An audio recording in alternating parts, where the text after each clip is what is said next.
प्रथम वर्ष कला के विद्यार्थियों के लिए आज हम भौतिक भूगोल में पढ़ाई करेंगे। अपक्षय और अपर्दन, ये प्रक्रियाएं क्या हैं, इनके पीछे कौन सी शक्तियां हैं, इस सब के बारे में।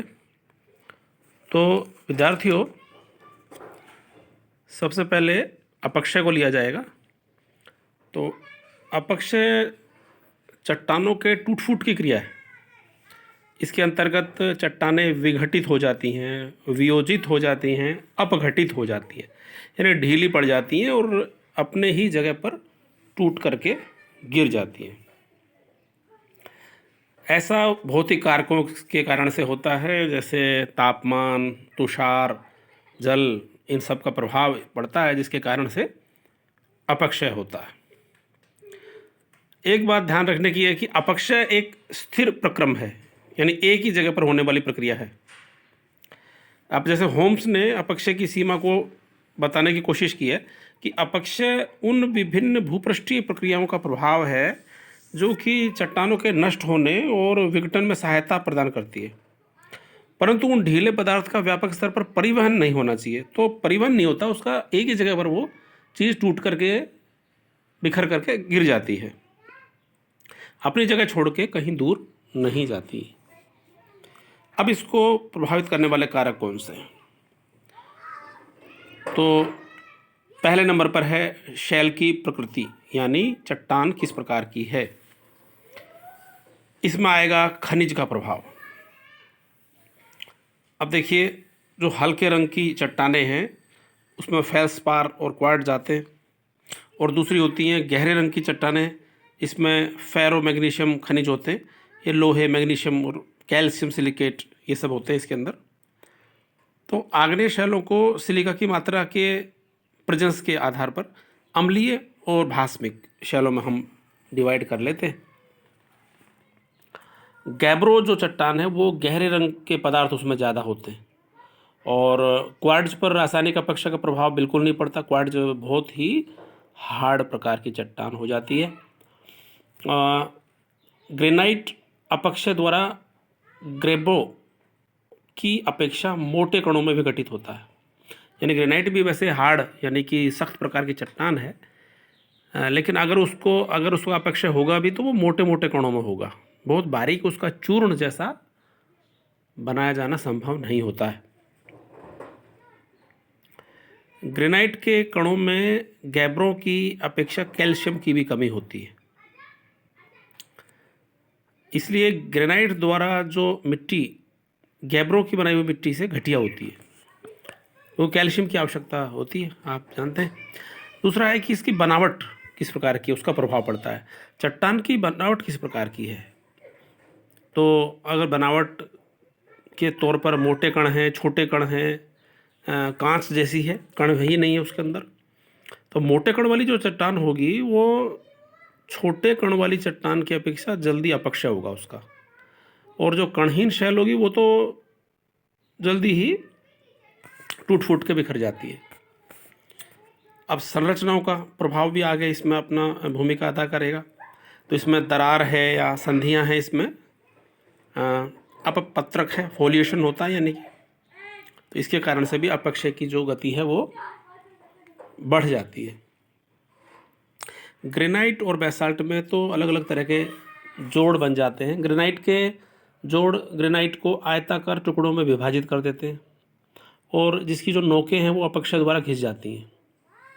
ये गोल किनारों वाले टुकड़ों को टोर कहते हैं। बेसाल्ट की संधियां बहुभुजाकार होती हैं। अपक्षय द्वारा बेसाल्ट बहुभुजाकार टुकड़ों में जुड़ा दिखाई देने लग जाता है। तो अपक्षय से 3 तरह के पदार्थ प्राप्त होते हैं विद्यार्थियों। पहला है मोटा मलबा, दूसरा है मृत्तिका, और तीसरा है घुलनशील पदार्थ। जो मोटा मलबा है इसमें रासायनिक अपक्षय का प्रभाव बहुत कम होता है, और जो मृत्तिका है वो रासायनिक अपक्षय से ही बनती है, और जो घुलनशील पदार्थ है वो घोल में से निकल के जम जाते हैं। तो अब देखें, इसमें सबसे पहले आती है संगुटिका, कॉन्ग्लोमेरेट अंग्रेजी में कहते हैं, और बलुआ पत्थर, सैंडस्टोन कहते हैं अंग्रेजी में। ये क्वार्ट्ज के छोटे छोटे कंकड़ों से बनते हैं, रासायनिक अपक्षय का बहुत कम प्रभाव होता है। फ्लिंट जो चट्टान है वो सिलिका का एक रूप है और अपक्षय का विरोध बहुत ज़्यादा करता है। इस तरह से सिलिका, कैल्शियम कार्बोनेट, लोहे के ऑक्साइड, मृत्तिका, ये सीमेंट का काम करते हैं। सीमेंट की प्रकृति पर शैलों के टूटने फूटने की क्रिया निर्भर होती है। शैल के कण यदि सिलिका से जुड़े होंगे तो उसके ऊपर अपक्षय का प्रभाव नहीं पड़ेगा और ऐसी शैलों पर अपक्षय का प्रभाव दिखाई भी नहीं देगा आपको कहीं पर। फिर है मृत्तिका और शैल। मृत्तिका यानी क्ले, इन शैलों पर रासायनिक क्रिया का प्रभाव नहीं पड़ता, लेकिन इसमें कुछ रासायनिक अशुद्धियां अगर हों तो फिर अपक्षय होने लग जाता है। अब देखिए, लोहे के अगर ऑक्साइड हो तो ऑक्सीजन का प्रभाव पड़ेगा, उसका रंग लाल पड़ जाएगा या भूरा हो जाएगा। फिर आयरन सल्फाइड उपस्थित होने पर मृत्तिका में गंधक का अम्ल बन जाता है, इससे अपक्षय की क्रिया जल्दी होने लग जाती है। फिर आता है चूने की शैल यानी चूने की चट्टान। तो ये कैल्शियम कार्बोनेट से बनी होती है, इसके बीच में समुद्री जीव भी दबे हुए होते हैं। इस पर कार्बन डाइऑक्साइड का, घुले जल का, ह्यूमस अम्ल का बहुत जल्दी असर पड़ता है। और नेक्स्ट है सिलिका युक्त शैलें। इस पर जो रासायनिक अपक्षय का प्रभाव बहुत कम होता है। नेक्स्ट आता है कायांतरित शैलें। इस पर देखिए क्या प्रभाव पड़ेगा। तो इसमें मेन तो आती है नाइस, ग्रेन्युलाइट और सीस्ट। सीस्ट को देखें तो ये उच्च दाब से निर्मित होती है, तो इसमें अभ्रक और ऐसे खनिज होते हैं इसके अंदर, अपक्षय इसका जल्दी होने लग जाता है। ग्रेनुलाइट में इसका भी ग्रेनाइट की तरह से अपक्षय होता है। और जो नाइस है, इसकी रचना में शीस्ट और ग्रेनाइट की विशेषता होती है, तो अपक्षय इसका ग्रेनाइट के तरीके से ही पाया जाता है। फिर आती है स्लेट। इसका अपक्षय इसकी परतों के कारण से ज़्यादा होता है। आता है लास्ट में संगमरमर। तो इस पर कार्बन डाइऑक्साइड, घुले जल का प्रभाव पड़ता है, अतः संगमरमर जल्दी ही अपक्षयित हो जाते हैं, यानी कि घिस जाते हैं। अब देखिए, दूसरा जो कारक है बड़ा महत्वपूर्ण, वो है जलवायु। ठंडे और शुष्क प्रदेशों में भौतिक अपक्षय और गर्म और आर्द्र प्रदेशों में रासायनिक अपक्षय ज़्यादा महत्वपूर्ण होता है। आर्कटिक प्रदेश में अपक्षय प्राय जमने और पिघलने से होता है, जिससे नुकीले मलबे का ढेर फैल जाता है। तापमान तो कम होता ही है, रासायनिक क्रियाएं धीमी हो जाती है, लेकिन जल में कार्बन डाइऑक्साइड की मात्रा तो होती है, क्योंकि 20 डिग्री सेंटीग्रेड पर कार्बन डाइऑक्साइड जल में 2 गुनी दर से घुलती है। इसलिए कार्बन डाइऑक्साइड की मात्रा बढ़ने पर रासायनिक अपक्षय का महत्व बढ़ जाता है।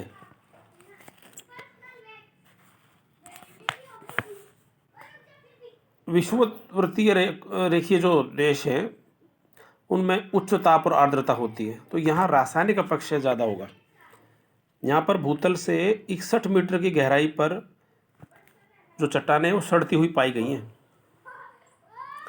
शैलों के रासायनिक अपक्षय में वायु की कार्बन डाइऑक्साइड, वनस्पति से प्राप्त ह्यूमस और बादल की गरज से उत्पन्न शोरे का अम्ल बहुत मदद करते हैं। और तीसरा जो बड़ा कारक है वो है समय का प्रभाव। अपक्षय का प्रभाव समय के साथ साथ बढ़ता जाता है, लेकिन अपक्षय द्वारा जो उत्पन्न शिला का चूर्ण है वो अगर ना हटाएं तो अपक्षय की गति घट जाती है। अब डेविस ने इसके बारे में कहा है कि चट्टान का चूर्ण आधार पर एक सुरक्षित परत का काम करता है, इससे आधार शैल का अपक्षय रुक जाता है। तो ये बात भौतिक अपक्षय के लिए ठीक मानी जा सकती है, लेकिन रासायनिक जो अपक्षय है वो इस चूर्ण की परत से रुकेगा नहीं।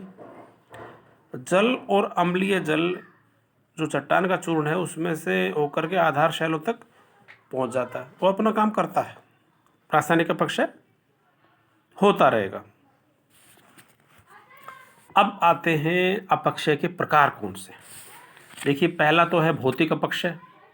तो सूर्य, तप, तुषार, जल, वायु, दबाव और गुरुत्व के कारणों से चट्टानों के विघटन को भौतिक अपक्षय कहते हैं। इन कारकों से चट्टानों के कण विस्तृत और संकुचित होते रहते हैं और इस तरह की क्रिया के लगातार चलने के कारण चट्टानों की परत टूट जाती है। हालांकि इस तरह के विघटन में ताप का ज़्यादा महत्व रहता है, लेकिन दाब, जल जमाव और पिघलाव ये महत्वपूर्ण कारक हैं। भौतिक अपक्षय शुष्क प्रदेशों में सबसे ज़्यादा सक्रिय रहता है, क्योंकि यहाँ तापमान, बारिश, सूर्य का ताप, ये इसमें विभिन्नता बहुत ज़्यादा रहती है। इसमें देखिए, पहले ताप के बदलाव के कारण से विघटन कैसे होता है। तो ताप के बदलाव में सबसे ज़्यादा प्रभाव जो रवेदार आग्नेय और ग्रेनाइट चट्टान है उस पर होता है।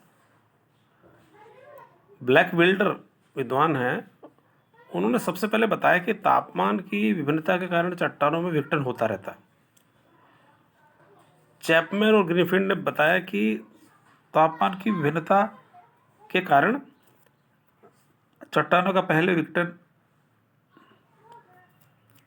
तदनुसार कणदार विघटन होता है। तो पहले पिंड के रूप में और फिर कण के रूप में। ग्रेनाइट की जो चट्टान है, असमान पदार्थ की तापमान वृद्धि होने से 30 मीटर और 2.5 सेंटीमीटर का विस्तार हो जाता है और इतना ही फिर उसमें संकुचन भी होता है। तो ये रात को चट्टानें सिकुड़ती हैं, चट चट की आवाज़ करती हैं। जो मरुस्थलीय क्षेत्रों में अगर देखें तो ग्रेनाइट की चट्टानों का पक्ष सबसे ज़्यादा होता है। वहाँ रात के समय में चट्टानें चट चट की आवाज़ करके सिकुड़ती हैं। तो बार बार फैलाव और बार बार सिकुड़ने के कारण, तनाव के कारण जो संधियां हैं वो विकसित हो जाती हैं, यानी कि दरारें। और इन दरारों के सहारे ही चट्टानें टुकड़ों में टूट जाती हैं। दूसरा है ताप परिवर्तन के द्वारा कणदार विघटन। तो ये उत्तरोत्तर प्रकार की है। मरुस्थलीय भागों में तापांतर की अधिकता से बड़े कणों वाली चट्टानें, खनिजों की बहुलता, तो इसमें कणदार विघटन ज़्यादा रहता है। ग्रेनाइट की चट्टानें सबसे ज़्यादा प्रभावित होती है। ग्रेनाइट लावा के आंतरिक भाग में ठंडी होती है। इसमें चट्टान कण मोटे और विभिन्न खनिज पाए जाते हैं, इसलिए इसमें ताप ग्रहण की क्षमता अलग अलग होती है। तो चट्टान जो है छोटे छोटे कणों में बिखर जाती है। इस प्रक्रिया को कहते हैं भंजन। छोटा नागपुर, बुंदेलखंड और दक्षिण पश्चिम राजस्थान में मिलते हैं। फिर है तुषार द्वारा पिंड का विघटन। तो ये शीतोष्ण, शीत, उच्च पर्वतीय और मरुस्थलीय भागों में तापमान जब बहुत कम हो जाता है, तुषारापात होता है और जल के जमने और पिघलने से फिर वही उसी प्रक्रिया से होगा ये भी काम। तो बड़े बड़े जो चट्टान के टुकड़े उनका विघटन होने लग जाता है। इसमें बालू का शैल परतदार और रंध्रयुक्त जो शैल है उसको सर्वाधिक होती है और जल के जमने से जो उसका आयतन है वो 10% तक बढ़ जाता है और प्रति वर्ग सेंटीमीटर 15 किलोग्राम का दबाव पड़ता है। और चौथा है इसमें अपदलन। अपदलन यानी एक्सफोलिएशन। इसमें चट्टान की जो बाहरी परतें हैं वो फैलने और सिकुड़ने की क्रिया के कारण, जल के जमने और पिघलने के कारण चट्टानों की ऊपरी परतों में उत्खंडन होने लगता है, यानी कि वो चिप्पड़ उतरने लगती है। उसकी जो ऊपर की परतें हैं वो प्याज के छिलके के समान उतरने लग जाती हैं। इसे अपदलन कहते हैं। और जब ये प्रक्रिया शुरू होती है तो धीरे धीरे विखंडित होकर टूटने लगते हैं और ये गोलाभ की आकृति ये हासिल कर लेते हैं। ये उदाहरण ग्रेनाइट के, डायोराइट के, गैब्रों चट्टान के भूगर्तियों पर ऐसा देखा जाता है। इन चट्टानों में फेल्सपार नामक खनिज की बहुत बड़ी मात्रा होती है। जब उस फेल्सपार का रासायनिक अपक्षय होता है तो अन्य प्रकार के जो खनिज हैं वो उत्पन्न हो जाते हैं। आयतन उनका बहुत बढ़ा हुआ होता है। पांचवा है दाब मुक्ति। पर्वत आदि उन भूआकृतियों में ऊपरी शैलों से नीचे की शैल में रूपांतरित और अधिक बड़े कणों की आग्नेय शैलें होती हैं।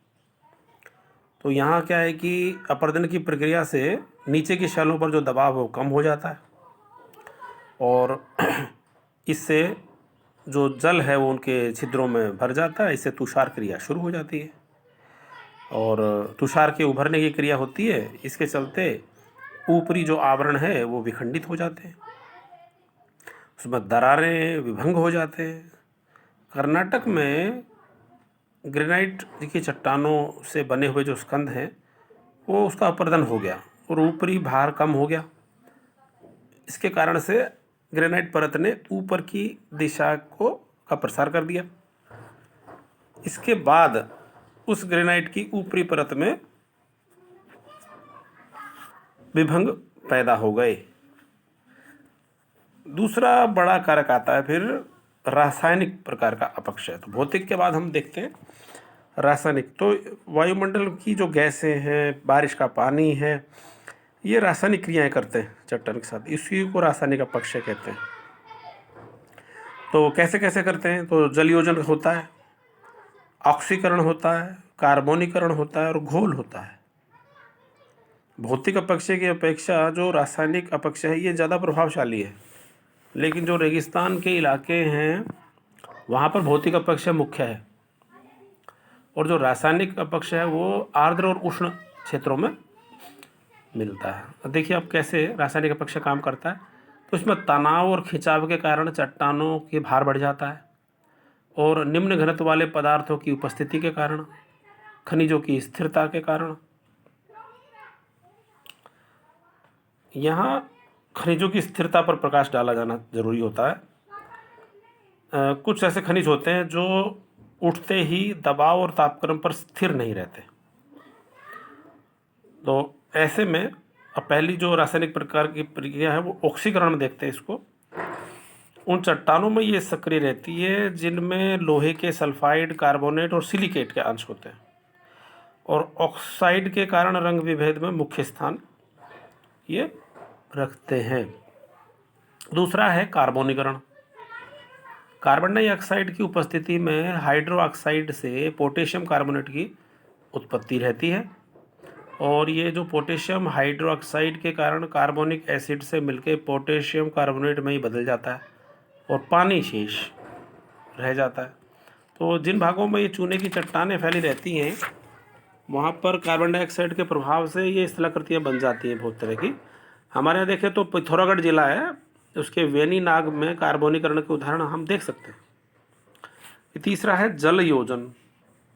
जब पानी या बारिश का पानी जो है वो चट्टानों के अंदर चला जाता है, चट्टानें उस पानी को सोख लेती हैं, तो इसे जल योजन कहते हैं। और चौथा है सिलिका का पृथ्वीकरण। तो ताप की अधिकता के यानी गर्मी बहुत ज़्यादा हो जाए और रासायनिक संयोगों से जब चट्टान सामना होता है उसका, तो उसमें भी अपक्षय शुरू हो जाता है। सिलिका का जो अंश इन चट्टानों में सबसे अधिक होता है उसमें सबसे ज़्यादा परिवर्तन लोगों ने देखा है। तीसरा महत्वपूर्ण है जैविक अपक्षय। तो पहला भौतिक अपक्षय, दूसरा रासायनिक अपक्षय और तीसरा है जैविक अपक्षय। तो शैलों के खनिज तत्वों में वनस्पति और जंतुओं का भी इसमें भूमिका आएगी। देखिए तो पहले वनस्पति से देखते हैं। शैल कणों के टूटने और विखंडित होने से खनिजों की एक परत इकट्ठी हो जाती है, इसमें वनस्पति पैदा होने लग जाती है और पेड़ पौधों की जो जड़ें हैं वो चट्टानों में प्रवेश कर जाती हैं। अब इसके प्रसार से दरारें होती हैं, वो बढ़ती हैं और फिर चट्टानें ढीली होकर कमज़ोर होकर टूट जाती हैं। ये भौतिक अपक्षय के प्रकार का है, लेकिन होता है वनस्पति के कारण। छोटी वनस्पति है लाइकेन, भीगने के बाद फूल जाती है, बढ़ जाती है, फैलती है, सूखती है तो सिकुड़ जाती है और इसके कारण से भी चट्टानों के भुरभुरे कण टूट के गिरने लग जाते हैं। तो इस प्रकार से और वनस्पतियाँ जैसे शैवाल देखें, फंगी, लाइकेन, ये सारे रासायनिक अपक्षय को भी बढ़ावा देती हैं। ये जो वनस्पति हैं ये नग्न चट्टान पर उग जाती हैं और पास की चट्टानों से आयतन विनिमय कर लेती हैं और रासायनिक परिवर्तन हो जाता है। और इसमें अगला है जंतुओं द्वारा। आप देखिए जंतुओं में कीड़े मकोड़े, बिल खोद के रहने वाले जो जीव हैं। अब बिलकारी में देखें तो खरगोश है, गीदड़ है, लोमड़ी, बीजू, और ये तो बड़े आकार के। फिर छोटे में छछूंदर, चूहा, केंचुआ, चींटी और दीमक, ये बड़े, ये और छोटे आकार के। ये जो जीव हैं ये मिट्टी को अपने बिलों से बाहर निकालते रहते हैं और अपनी मांद या बिल के ऐसे मिट्टी को निकालने का काम करते रहते हैं। इसके कारण से भी जो चट्टान है उसमें कमज़ोरी आती है, वीकनेस आती है, और इसके कारण से भी अपक्षय होता है। अब तीसरा है मानव। तो मानव तो सबसे बुद्धिमान प्राणी है, तो अपक्षय क्रिया की गति को अपने द्वारा कभी तेज़ कर देता है, कभी मंद कर देता है। अब जैसे जंगल को काट लेता है और भूमि का उपयोग करता है, तो अपक्षय, अपरदन, ये सारी क्रियाएं उसके कारण से। पहाड़ों पर आपने देखा होगा ये सड़क बनाने के लिए पहाड़ को तोड़ता है, तो वहाँ पर जो तोड़ने के बाद अपने आप ही अपक्षय हो गया, लेकिन आसपास की चट्टानें कमज़ोर हो जाती हैं क्योंकि वो बारूद लगा के उसको प्लास्टिक से तोड़ा जाता है चट्टानों को, तो वो कमज़ोर हो जाती है। ये मानव का भी बहुत महत्वपूर्ण इसमें भूमिका बन जाती है। खान खोदता है, कोयला निकालता है, खनिज निकालता है, इससे भी चट्टानों को अब कमज़ोरी होती है, अपक्षय की जो क्रिया है वो प्रारंभ हो जाती है।